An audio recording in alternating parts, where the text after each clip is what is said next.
was overheard saying, "Get them, get their black asses." And the children were panicking. And I said, fight them, fight back. Out of that protest, you have the school officials, community leaders, and politicians meet. They told the district, it is time for you to include black studies in the curriculum. The curriculum books were printed up, but they never got to the schools. There are politics involved in the teaching of history. Deciding what history gets taught, how much, and from whose perspective is a complex battle that wages in school districts across the country.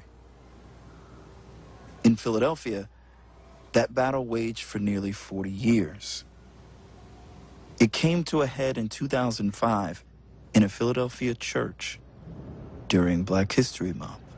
I was sitting in service, quite literally, this outline of this resolution kind of came to me. Here we are, another year, where we're just going to try to cram everything into 1 month, and that's so inadequate, it's so wrong, it's so disrespectful, and it's kind of like, well, what are you going to do about it? When the SRC asked me, they said, how can we ensure that this is done? The only thing I could come up with was make it a graduation requirement. That way you don't ever have to worry about it not being taught. In 2005, the Philadelphia Public Schools became the only district in the country with a mandatory African-American history graduation requirement. 1944, a time of war and struggle overseas, but within America. I really didn't want to take it at first. I was like, I have to take that. I want to take, like, computers like we were supposed to, but you find out so many different things that they don't put in the American history ones, but they put in the African American history textbook. But the history of the world, to spend a whole year looking at the entire African American experience and not having slavery just pop up as a subject to study when you get to the Civil War unit, but having slavery start by looking at what was going on in Africa, looking at people ripped out of their homeland, just gives them such a richer appreciation. So when people say, well, why shouldn't there be an Asian history class required, and why shouldn't there be a Latin history class required, and why shouldn't there be a Jewish history class required, what makes African Americans special? Well, they were enslaved. This country was built on the free labor of people brought here against their will, and to me that makes the African American experience unique and worthy of a distinct focus of study. Separating African American history as like one class, I think it just draws a bigger line between like this history and then it's like, oh, now you have to learn about black people and then it's like keep going. And I think that if we just like gradually put it into every class, now it's not African American history, it's just history and it has both sides of the story.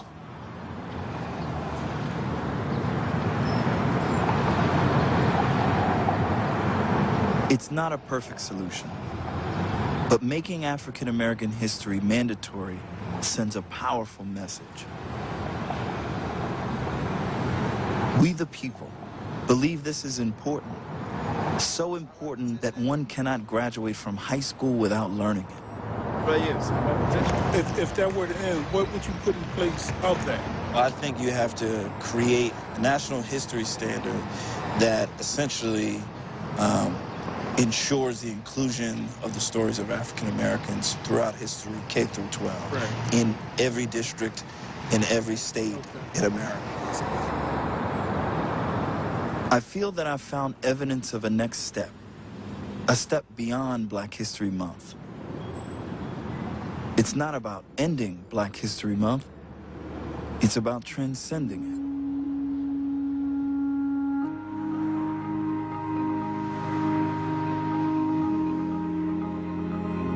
As February ends, I head home to see my mother's play, only to discover it's been delayed. We really felt that this would be an opportunity to take Black history out of the box. In April, the curtain opens on a Black history play to a full house. I started thinking about it a different way. After you heard what I was doing? Yes, I started thinking about it a different way. I honestly feel that you're after something bigger. If our history is taken seriously and blended in with the American history as one, then the masses begin to understand we're all the same. I'm trusting your generation to make sure we're defined properly.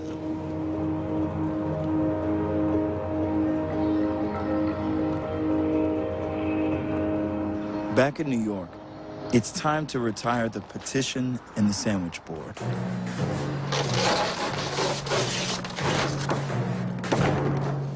It's the dawn of a new man.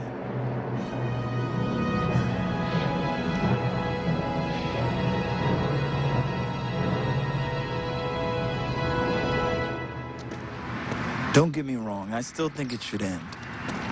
Because we can create an American narrative that is inclusive, though it may be imperfect. We can create an America where white and European is not the default story. I've been comfortable in my jeans and Black History Month sneakers. But for the work required to create this kind of change, I'm gonna have to put on a suit.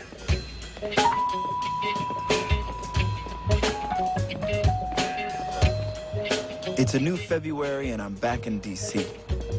My old foe, Daryl Scott, invites me to join the ASALH, Woodson's organization, and attend this year's Black History Month luncheon.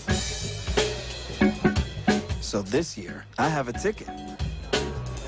The beauty of Black History Month, the beauty of public celebrations of Black history, is that they bring people together who have an interest.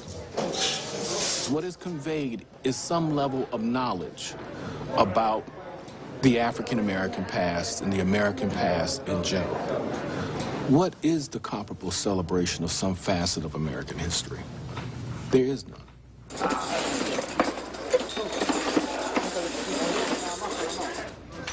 Last year, he told me all that I was doing wrong, so I'm curious to understand why Daryl Scott invited me. I asked you to join because we wanted to institutionalize the infidel.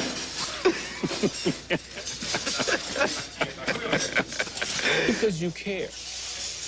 Because you care about Black history. And there's nothing like commitment and energy. We believe in the 365 mission as well. So we're not opposed to what you're talking about, but it doesn't have to be an either-or proposition. Change happens. Change happens when people want change to happen. The young radical elements during the 60s, they wanted a month. And they got a month.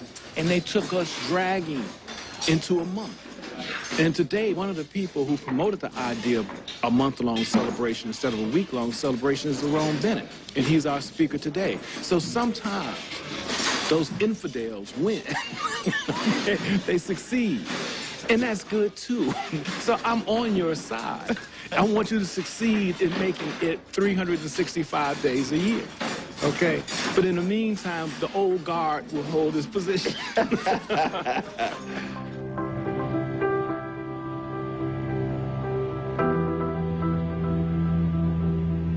This is our America. This American story is ours, all of ours. Our multicultural, multi-ethnic tapestry is a truth of our existence, and that truth must be represented in our collective history. The story of history informs us who we were.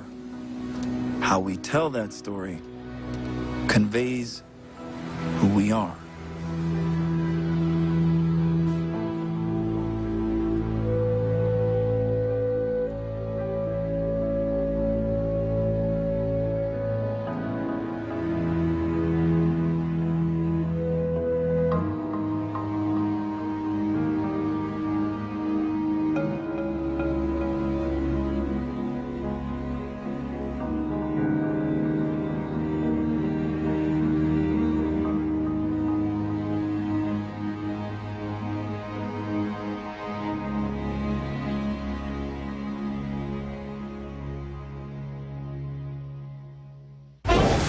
From Detroit to Des Moines, from the Amazon to Alabama.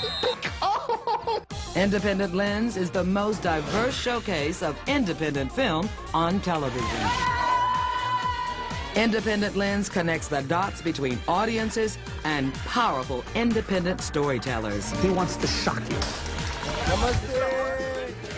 Custom made for the curious. It's all on Independent Lens. Connect with Independent Lens online at pbs.org. You can also